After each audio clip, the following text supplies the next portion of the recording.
Hey guys, welcome to CIS 103. Thank you very much for being here. I wanted to welcome my good friend Clint Christensen, Clint, let me introduce Clint to the class. So he's an experienced marketer, dad of 3 kids, and a lifelong learner. He was naturally drawn to marketing out of a fascination of how people think as consumers. As a marketing professional, he has worked on the Red Vines, Sour Punch, Super Ropes, and Snaps brands, developing new items from ideation to launch. As a graduate student, Clint researched and co-wrote a business case on marketing and subcultures through the lens of Bullcomp, the action sports lifestyle brand with a marketing professor. When not working, Clint enjoys being active with his family, traveling, eating new foods, and surfing as often as possible. So Clint, thank you so much for being with us today. Thank you for having me. I'm excited to be here. Very good. So you're a product manager at American Licorice Company. So I guess what would be really great to understand for the classes, just a little bit more about like what's your day-to-day like? What do you do? What did you do today, or what did you do, in general? Yeah, so my day-to-day varies. So I work 2 days in the office, and then I'm at home 3 days a week. And so it's nice to have a hybrid working schedule. The days that I'm in the office, I am usually working with the teams there. So like our production team, I work with them to run tests on new items that I'm trying to create and test to make sure that we can make them and make them profitably. And then when I'm in the office, there's a lot of meetings. So I'm meeting with other people that are there. And usually when I'm in the office, we get together each morning. We have kind of a scrum meeting. It doesn't follow the traditional agile methodology, but we call it a scrum meeting anyway. And usually we're tasting samples that were made in the previous week and then giving feedback and figuring out what next steps are on how to improve it. So by 8 a.m., we're trying different candies and stuff like that.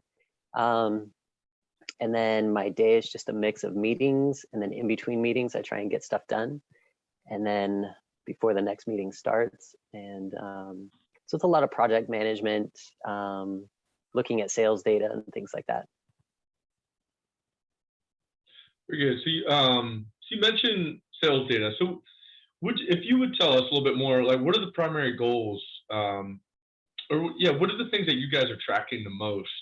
I guess for the business in general for the product, and then also in your marketing, and if you can, even more specifically in social media marketing. Sure. Yeah. So for the business in general, we're looking at sales. Dollar sales is an obvious one. Me as a product manager, I look at the dollar sales of my items that I'm creating, and all of the items within the Red Vines portfolio. And so we're tracking, we look at overall dollar sales growth. We look at what's called distribution. So how much distribution are we getting? How available are these products to the general public? And then we look at what we call velocities. And so we're looking at how quickly these items are selling at retail stores. So retailers typically have a hurdle rate. And so we keep a pulse on whether our items are meeting that hurdle rate. Because if they don't, we support them through social media ads to try and drive people there to purchase. And if the items continue to struggle, eventually they get kicked out of the store. So is it one of the things that you can show a retailer, say like who's your biggest retailer? So right now it's Kroger. So all the grocery stores under the Kroger banner. Okay. Is it one of the things where you guys actually share with them, like what are your marketing plans, like what ads you guys are promoting to, let's say, to promote one of the Red Vines product or Sour Punch, for example? Would you guys like show them these are the campaigns, these are how many dollars we're putting into it, or? No, so we will show them ads that we are running to support items at their stores. And so we do this with Walmart and Target all the time because those are the top 3 customers for Red Vines. And so we show them ads that we're using to support our products in their stores.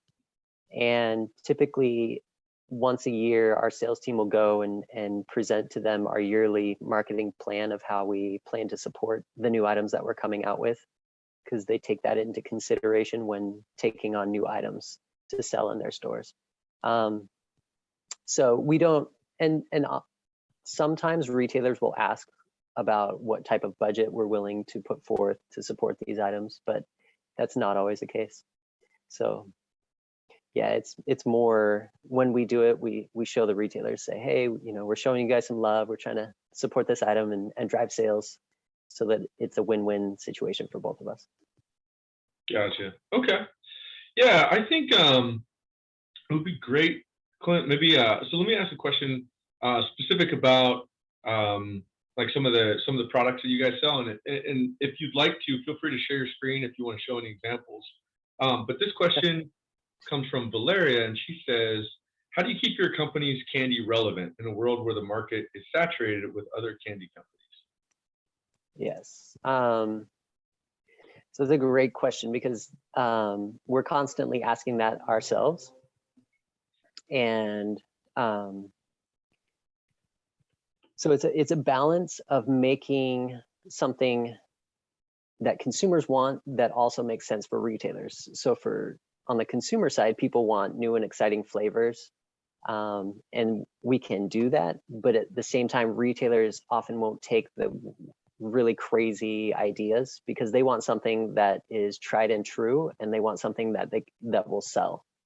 And so it's a balance of trying to find what makes sense for the consumer as well as the retailer. So one way that we differentiate our candy from other companies is just interesting flavors. So coming out with new and exciting flavors. And we often do that with like our seasonal items. So for Halloween, Christmas, Valentine's, Easter.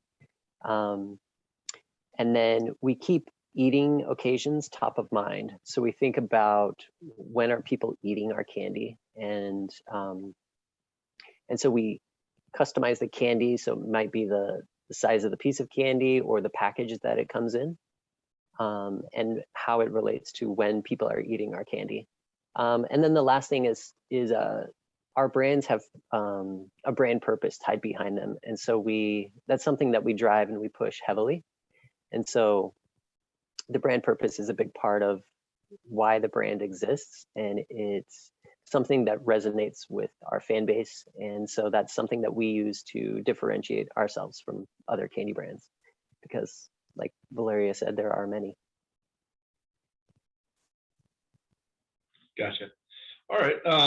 Another question for you. This one also came from Valeria. So she said, how does your company get inspiration to come up with newer innovative, she said social media posts, but I think we could also think of products or social media, so that there isn't repetition to what has been done before, and that you're not copying from another company, for example? Yeah, great question. So when it comes to social media, we borrow ideas from anywhere. So we'll borrow ideas from different industries or categories, and then copy what they're doing, but make it our own. Mm. Another way is that we have a variety of content creators. So we will work with influencers. We'll also get user-generated content from fans of the brand. And then we have a graphic design team that's constantly taking pictures or doing illustrations and things like that to create content that we can share. And so I think it's just having a variety of content from different places, and then just borrowing ideas and getting inspiration from anywhere. Tell us more about working with influencers or user-generated content. Any good examples of those? Yeah, so I'll actually share my screen here. I have a few examples of things that have worked really well in the past. So the examples that I'll show are things that have happened within the past year and a half. And some of them were solicited, some of them were unsolicited. So let me share here. So the first example is these two examples were unsolicited by us. So we didn't contact Kim Kardashian or Macklemore is a different situation. We didn't contact Kim Kardashian, but on her Instagram story, she just posted that she said, the internet says that these are vegan, and she took a picture of it and posted it. And so that was huge for us because Red Vines as a brand, we typically work with smaller budgets. And so any type of publicity that we can get is big for us. And so a lot of different news publications and media outlets picked this up and syndicated it out to, different websites. And so there were articles written about this post. So that was really exciting for us. This Macklemore post was on his birthday. And so we sent him a bunch of candy, so Sour Punch and Red Vines, on his birthday. And that's the post that he put. And so we didn't expect him to do that. We didn't pay him or ask him to do that. It was just something that he did. The first time that we sent Macklemore candy was he mentioned Sour Punch in a video that he did, like on YouTube. And so we ended up contacting his manager and then sending them candy, and then he posted about it. And then overnight, I think our Instagram following on Sour Punch doubled because we were Sour Punch was very young on Instagram at the time, and it doubled our following overnight. So that was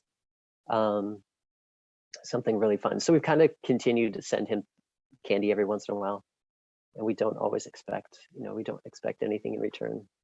One thing that we have done occasionally, so we've done this with Macklemore and other celebrities, is if we hear them mention the brand on the radio, we will make a custom Red Vines jar label, and then we'll put it on a jar and then send it to them. So we made an Ice Cube custom jar label because he mentioned Red Vines on a radio interview. And so he posted this video on his Twitter, and the next day he posted like another picture.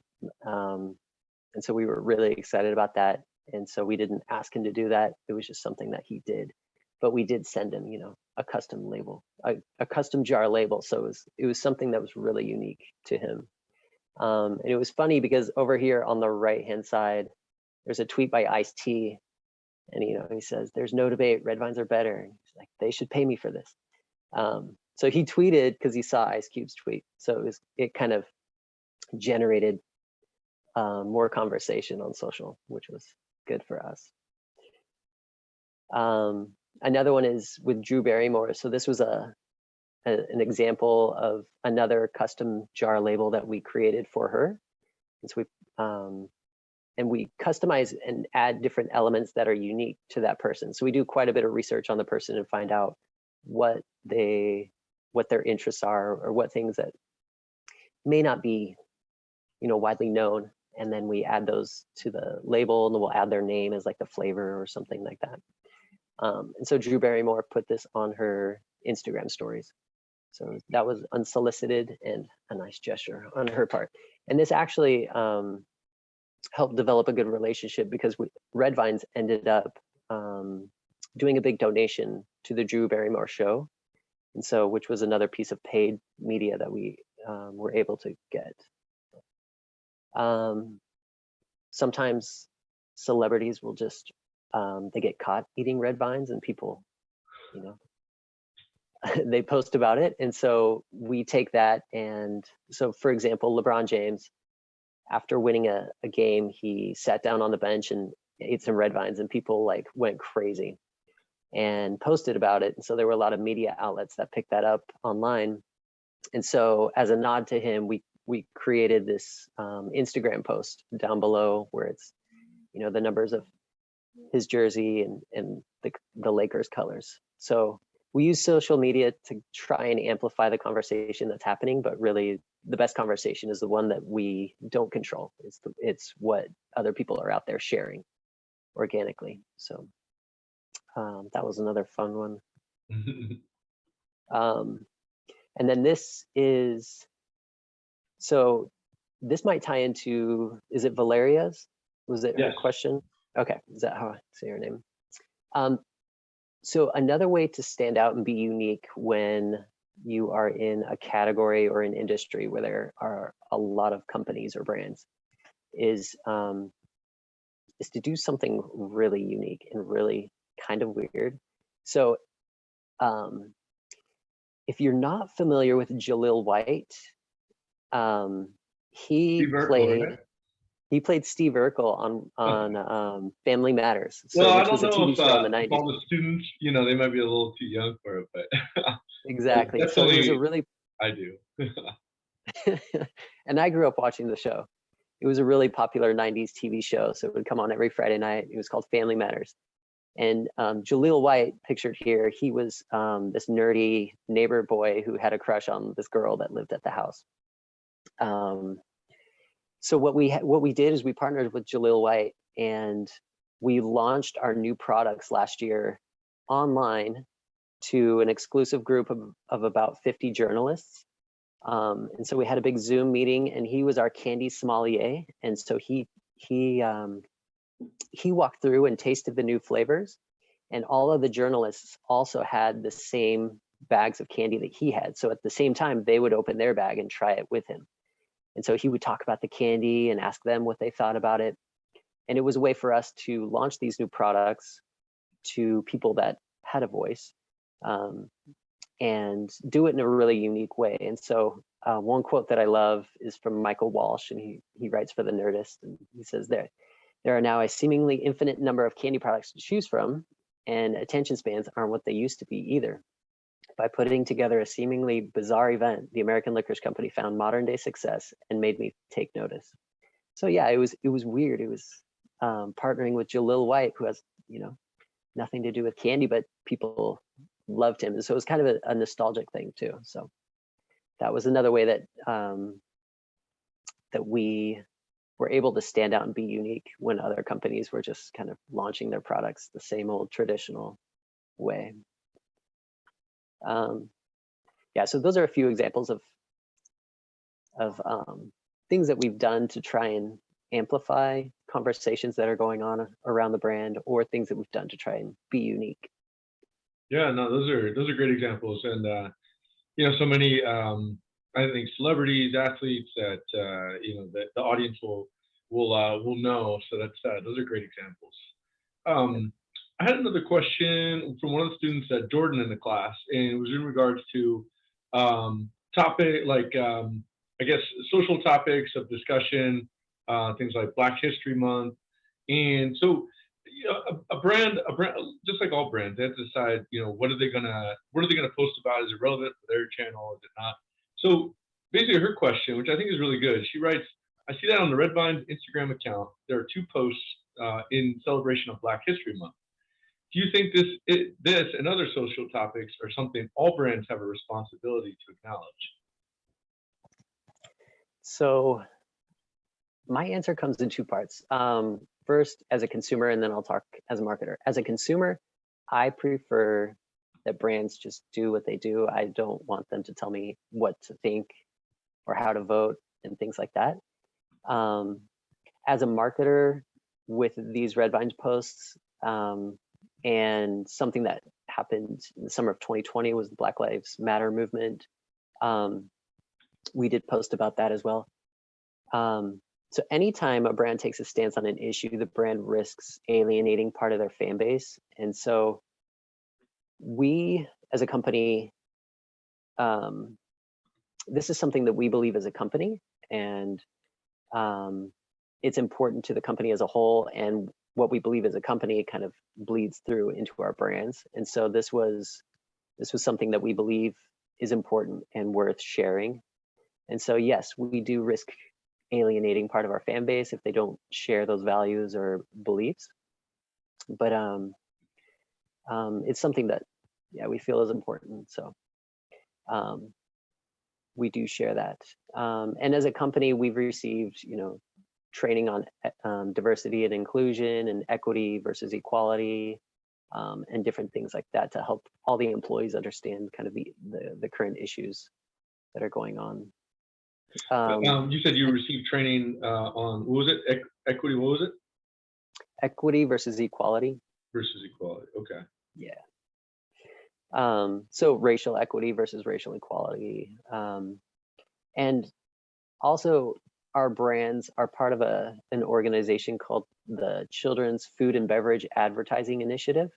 And so we sign a petition every year to not advertise to children. So that's also something that we strongly believe in. And so we make it it's a very conscious effort not to advertise to kids, because we don't believe that candy should be eaten as part of a healthy lifestyle and a balanced diet. And so we don't advertise to kids. We advertise to, adults. And then I think as a brand, what you are is just important as what you're not. And so sometimes you do need to take a stance to define what you are versus what you're not, because I think that's important too. Got it. Very good. Dee, I'm gonna have your questions ready in just a moment. And Ariel, I know you sent a question. Let me know if you want to ask live. If you want, I can ask your question as well. So just let me know.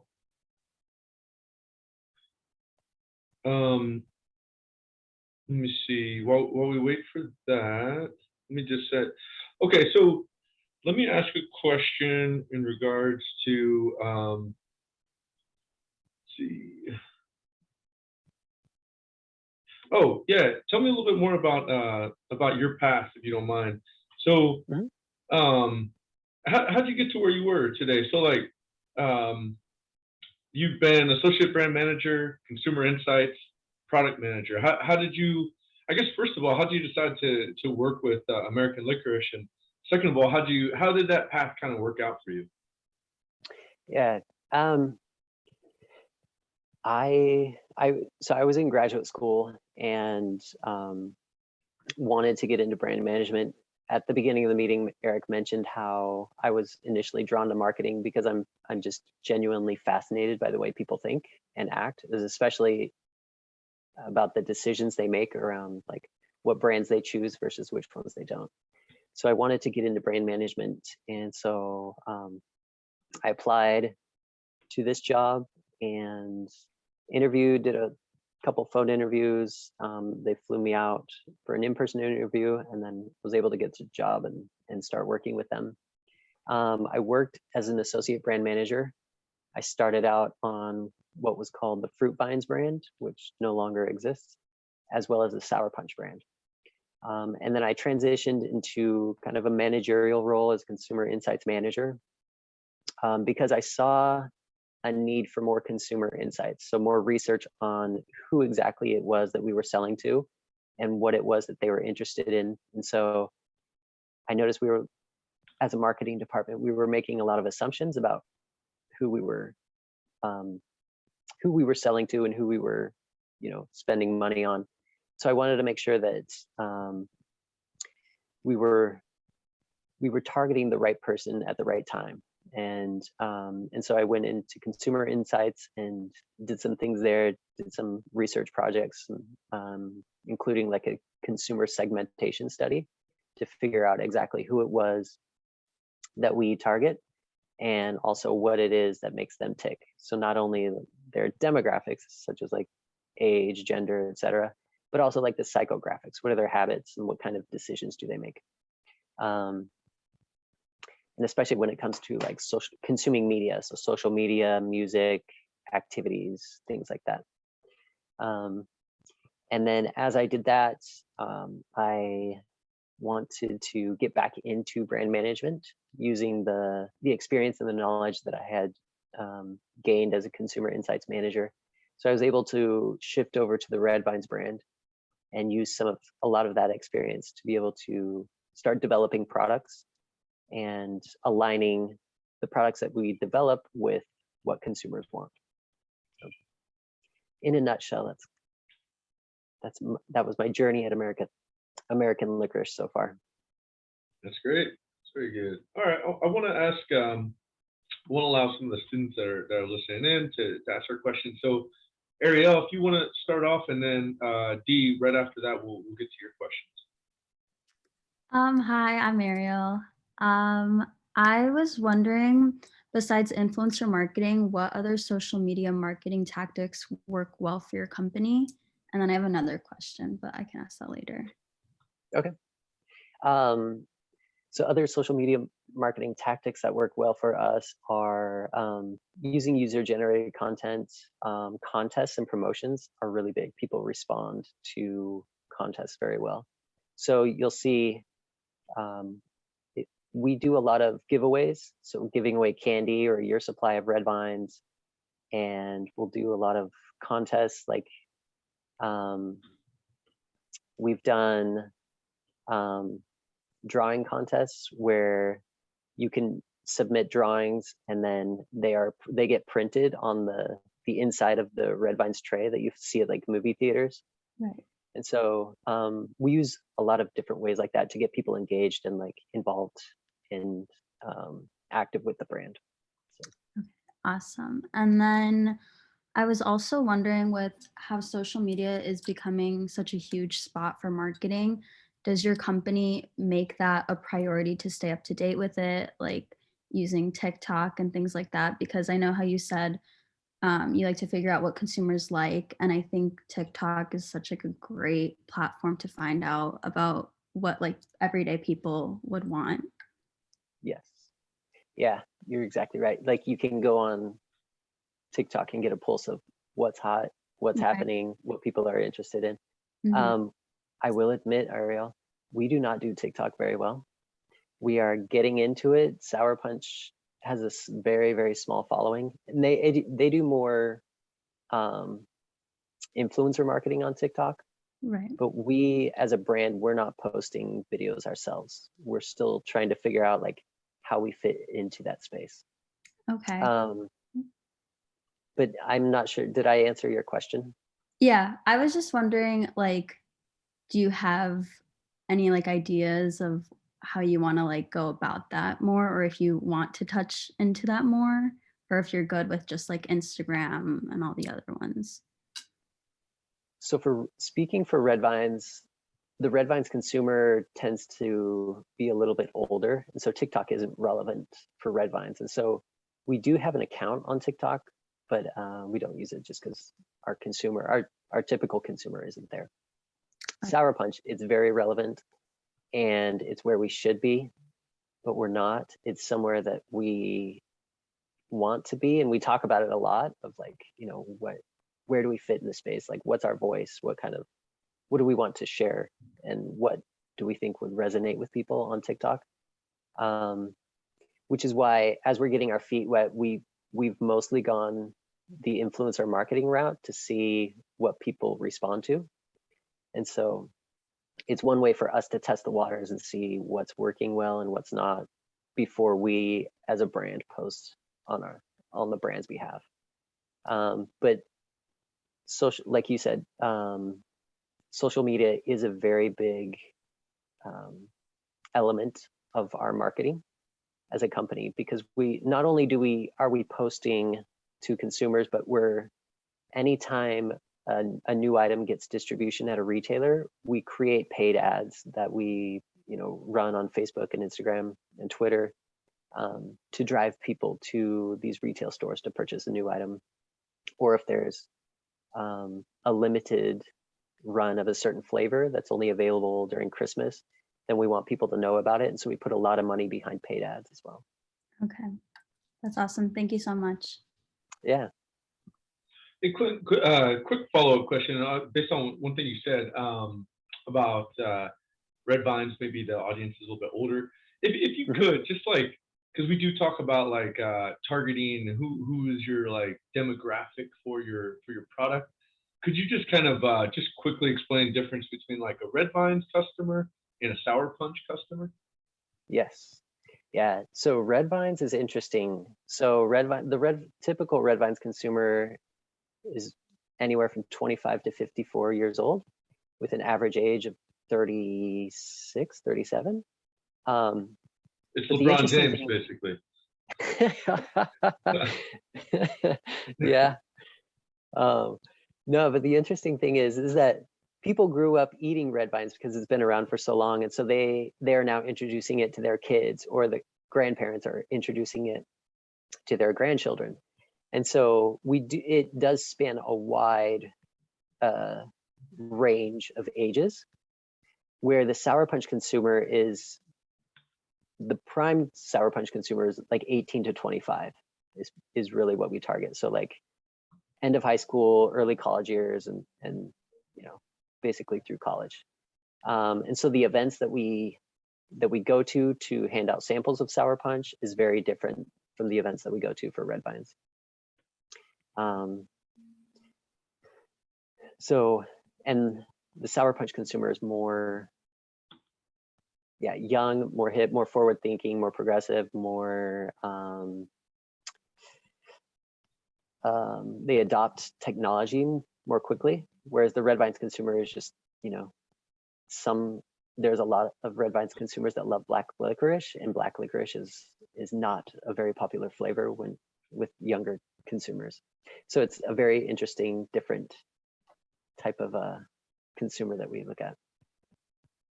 That's great. No, it's really good breakdown. Thank you. And then Dee, I wanted to allow you to ask your questions as well.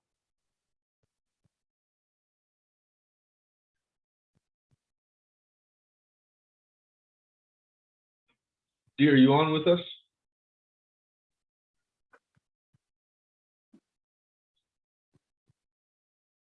Let me message her. Okay. She had some good questions, so if she's not available, maybe. Yeah, we can touch on them anyway. Yeah, she's messaged. She can't activate her microphone. All right, I'm gonna ask her questions. So, okay. So regarding product management, what resources do you use to obtain your product management knowledge? So I learned on the job, and then I also took a few online courses. And so with product management, most of the courses, the online trainings are geared toward the tech industry, because product managers are very important in the tech industry. So it was hard to find something that had an application to a CPG company where you're creating a physical product. But most of my experience and learning was on the job and just learning from managers and bosses and people who were doing it already. How do you measure the success of a product? You mentioned sales. Are there other things as well? Yeah, so success can be defined in a few different ways. So one of the ways that we look at the success of an item is through dollar sales. And so for me personally, when an item reaches, or a line extension of an item reaches $1 million, then that to me is a successful item or a significant item. Because we have, we launch products and we'll get, sales, but once it reaches that point, we have some traction that we can take to other retailers and sell it into other retailers.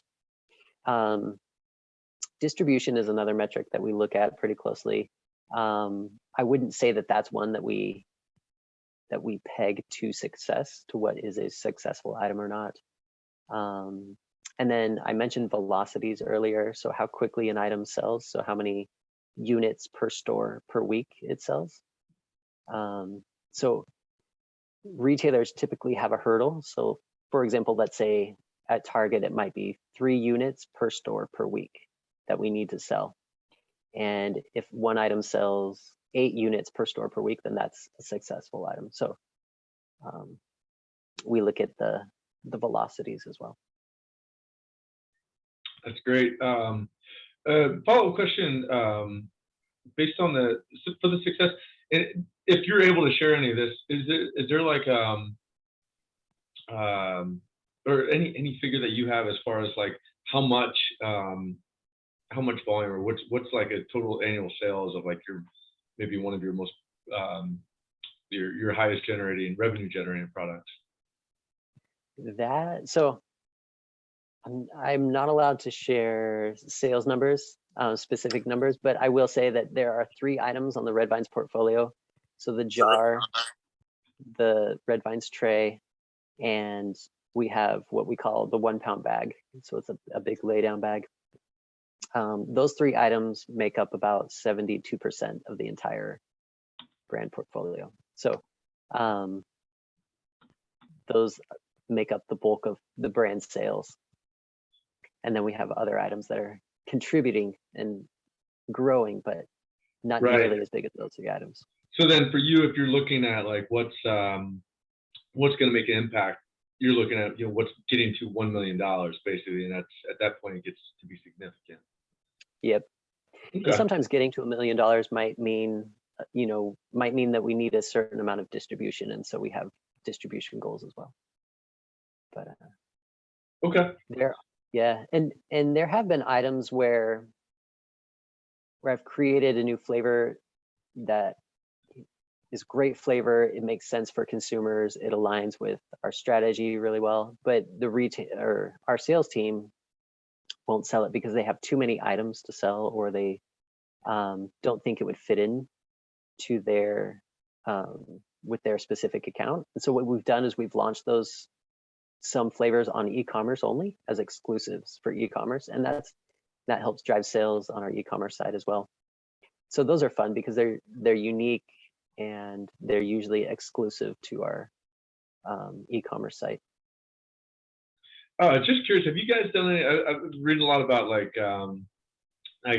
celebrity products, I guess similar to how you had that label for Ice Cube, I think it was. Are there, how like McDonald's, they have meals that are like a Travis Scott meal and things like that. I'm just curious, have you guys done things like that too, or? There have been many in the works, but they never ever came to fruition. So we've worked on like flavors for celebrities, so it would be like their flavor, but things like that for whatever reason never come into fruition. Okay, just curious. Yeah. I have one other question from D, and then I think I'm going to wrap it up with just a final question on like advice for the students as they go into their careers.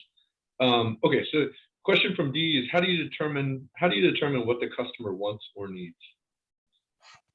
Yes, very important. We look at sales data, so we keep a pulse on what items are doing well. And then we get feedback from retailers. We get feedback from our sales team about what they're hearing from retailers. And then we also, there's a lot of like industry publications, so like magazines that are out there that will highlight different trends that they're seeing. So we're looking at trends that are growing, that have high growth. And so, for example, one right now is low sugar. So there's a brand called Smart Sweets. And I think they have, I think it's like 2 grams of sugar per serving or per bag. And so that's a really big trend right now. And so we're developing products that fit within that category of low sugar per serving. And so we look at different dietary trends and different decisions that people are making around health and diet and around eating healthy.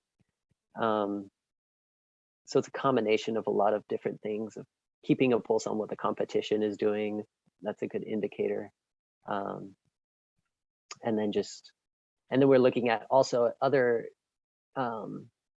ingredient trends. So we work with a lot of suppliers to get, our sugar, flour, and things like that. And they have a really good pulse on what's happening, not only within candy, but also within snacking or just food in general. And so we get word of different trends that are happening. So it's, a big one is sugar reduction right now, and then there are different ones that are happening. So we try and stay on top of those. Great. Okay. All right. So final question. As I mentioned, a lot of the students right now they're thinking about what they're going to do next. They may be getting a social media certificate from Phoenix College or one of the community college systems, or they may be transferring to Arizona State. But probably in the next few years, be looking for marketing jobs and looking to do their own work in the professional field and social media marketing in general. So any guidance that you have, any suggestions you have as they go forward, kind of looking for their first positions out there? Yeah, definitely. I think the first one would be have project management skills. So no matter where you're working and no matter what industry it's in, you are managing deadlines, timelines, you're managing your own workload. So I think that's really a really important skill to have is project management, being able to scope out a project and then manage the timelines and deadlines.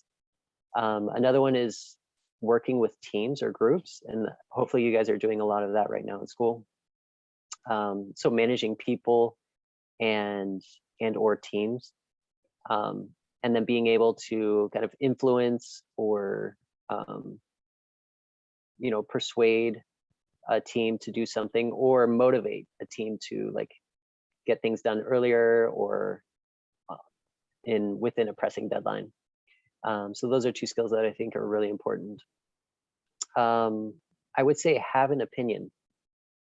Having an opinion is important, even if it doesn't align with everybody else's opinion in the group. It's important to have an opinion, but also be thoughtful about your feedback and understand why you think that way. Because having a different opinion isn't bad. It's good because we often get stuck in these ruts, but it's good to have somebody else's perspective because you may look at things through a different framework that other people don't consider. So having an opinion and sharing that is important. And then I think the third thing I would say is have experience that you can speak to, even if it's not within a marketing job, even if it's unpaid work that you're doing, helping a friend launch a website or a business, or have experience that you can speak to from your own social media accounts or things like that, where you can show that you understand these marketing concepts and that you've put them into practice, even if it's at a very small scale. I think it's important. So yeah, there are a lot of things that you can do at home to practice marketing, but without having to have a job within marketing. It's really important. So like Ariel talked about TikTok. Like TikTok for us, we're new and we're kind of hesitant to go, but I mean, you go to any high school and the kids there just like they're so comfortable with it. And so for us, those are like that's really important information on how to use TikTok. So just having an opinion, having experience, and understanding how certain social media platforms work is very important. Marketing is explaining why you're different, not why you're better than any other product. And I think understanding that helped me to kind of reframe the way I thought about the way I communicate about our products. So it's not, you're not explaining why you're better, you're explaining why you're different. And so I think that's all my advice. Ariel or Dee, do you guys have any follow-up questions? I do not, but that was great advice. Thank you. Yeah, definitely. Clint, this has been great. A lot of great content here, and I appreciate you taking the time from your day to be with us today. So thank you. Absolutely. Thank you guys for having me. I enjoyed it. Very good. Thank you guys. And I'll be posting Clint's information with this video as well, so you guys can see it alongside if you want to connect with him on LinkedIn or something. All right. Thanks, guys. Have a great week. Thank you, everyone.